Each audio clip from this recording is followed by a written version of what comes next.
Hi friends, అందరికీ good morning. Ravi Varalakshmi blogs. Friends, video కొద్దిగా late అవుతుంది, ఏమనుకోకండి అబ్బా. ఈ చెట్టు కాయ చూసిర్రా? ఈ కాయ ఎక్కడిదో అనుకోర్రి సుమి. మా ఇంట్లో చెట్టుకు పెరిగిన కాయ ఇది. సో డైరెక్ట్గా చెట్టు నుంచే పడి కింద పడిపోయింది. సో మమ్మీ ఇయ్యడంతో టేస్ట్ చేద్దాం అనుకున్నా, కానీ వితౌట్ కెమికల్ భయ్యా. మనం బయట కెమికల్ కలుస్తారు, ఎందుకంటే అది పండు కావాలి. అసలు ఈ టేస్ట్ చూసి వితౌట్ కెమికల్తో రెడీ అయిన, అంటే ఏ కెమికల్ వేయకుండా ఖాళీ దాంతో వాడడం వల్ల ఎంత టేస్ట్ వచ్చింది అనుకుంటున్నా. ఎర్లీ మార్నింగ్ అయితే 5:30 అవుతుందబ్బా. మా వరలక్ష్మి అయితే, నేనైతే స్నానం చేసేసుకున్నా. మా వరలక్ష్మి నీళ్ళు పట్టేసి చకచక ఏడుకు వెళ్దామని ప్లాన్ వేసుకుందబ్బా. సో ఫ్రెండ్స్, నేనైతే స్నానం చేసుకొని పూజ చేసుకొని ఎవ్రీడే వెళ్తా. సో నేను అక్కడికి వెళ్ళి గోశాలలో ఇట్లా పెండ మొత్తం, అంటే అదంతా ఉంటుంది. సో అదంతా పెండ ఇక ఆల్రెడీ అక్కడ ఉన్న అన్నయ్యలు మా వీడియో తీయవా అంటే తీస్తా అన్నయ్య అని వాళ్ళకి తెలియకుండానే వీడియో తీసిన. సో ఫ్రెండ్స్, లాస్ట్కి అయితే యోగాకి వచ్చాము.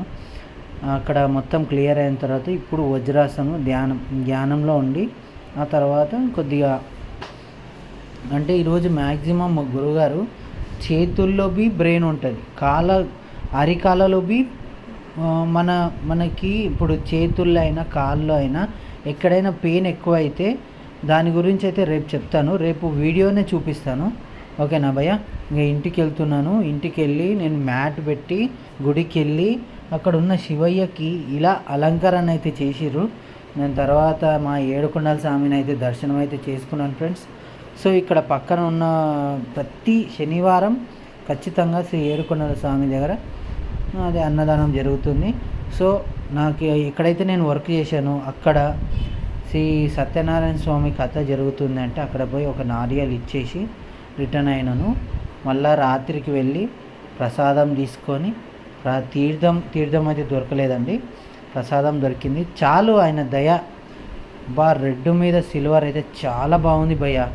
మీకు ఎలా ఉందో చెప్పండి.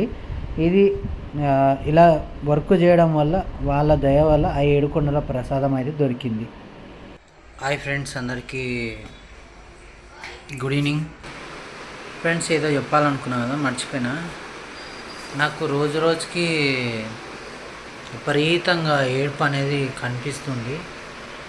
ఇంకో విషయం ఏంటంటే, ఎందుకు ఏడుపు వస్తుంది అంటే మీకు తెలిసిందే కదా, 11వ తారీఖు పండగ, అది ఈద్ ముబారక్ మాకు.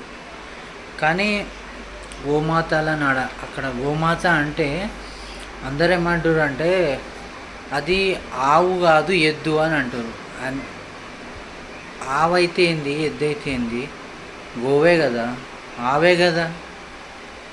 నాకు ఎందుకు ఇంత బాధేస్తుంది అంటే, ఆఫ్టర్ ఒక 3-4 రోజుల నుంచి దానిని చూస్తుంటే ఇంకెక్కువ బాధేస్తుంది. ఎందుకు వేస్తుందేమో కానీ నేను చెప్పేది ఏంటంటే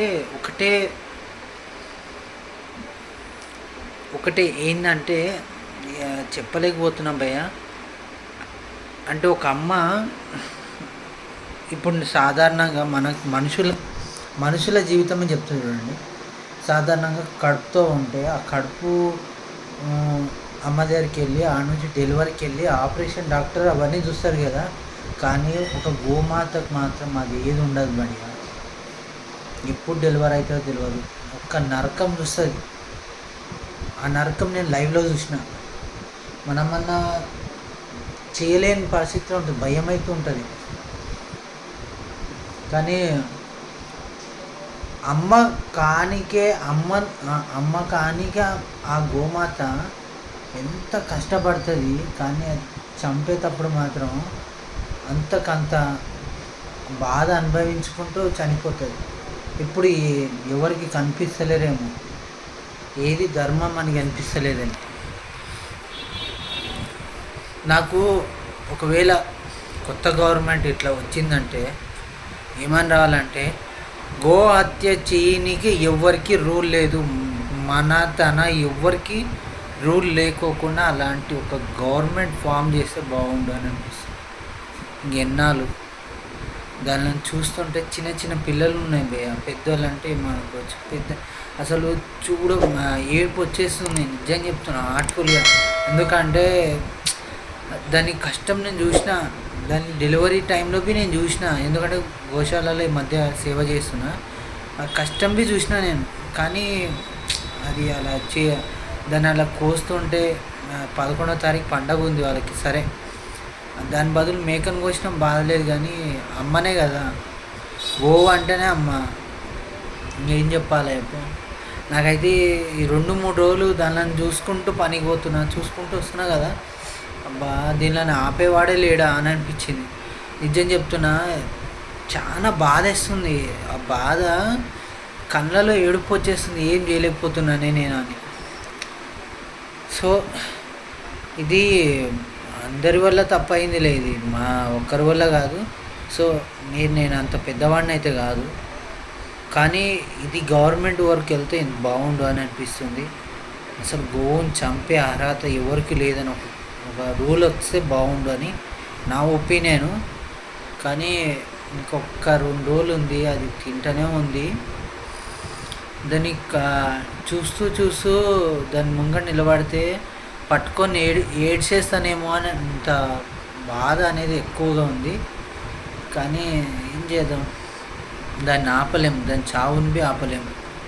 చిన్న పిల్లలు భయ్య, చిన్న పిల్లలు, ఇంత మహా అంటే 3 నెలలు లేదు, సంవత్సరం 6 నెలలు 7 నెలల పిల్లలు మగవాన్ని అమ్మేస్తుర్రు. ఎవరు అమ్ముతుర్రు అది మైండ్లో పెట్టుకోండి. ఎవరు అమ్ముతుర్రు? మనోళ్ళే అమ్ముతుర్రు, బయట వాళ్ళు కాదు, మనోళ్ళే అమ్ముతుర్రు. అమ్మి వాళ్ళకి అమ్ముతుర్రు, వాళ్ళు చంపుతుర్రు. ఈ పాపం ఎక్కడికి పోతుంది తెలుసా? అమ్మే వాళ్ళకి, కొనే వాళ్ళకి కాదు, చంపే వాళ్ళకి కాదు. ఇది ఎవరైతే అమ్ముతుర్రో, తెలిసి కూడా అమ్ముతుర్రో వాళ్ళకి ఈ పాపం, ఈ కర్మ అనేది వాళ్ళకి ఖచ్చితంగా అంటుకుంటుంది. ఇది నా నుంచో వేరే వాళ్ళ నుంచో తెలుసో తెలియకో చాలామంది తెలుసు, కానీ పట్టించుకోరేమో. కానీ నేను నిజం చెప్తున్నా, ఒక గోవుని ప్రేమించే వాళ్ళు మాత్రం ఒక అమ్మతో సమానం. అమ్మని ఎంత మంచిగా ప్రేమిస్తామో గోవుని అంతే మంచిగా ప్రేమిస్తాం. ఎందుకంటే అమ్మ స్థానంలో ఎవరున్నా కానీ అంతే ప్రేమిస్తాం. సో నా సజెషన్ ఇట్లుంది భయ్య. మీకేమనిపిస్తుందో కింద కామెంట్ చేయండి. మీకు అలానే అనిపిస్తే కింద కామెంట్ చేయండి.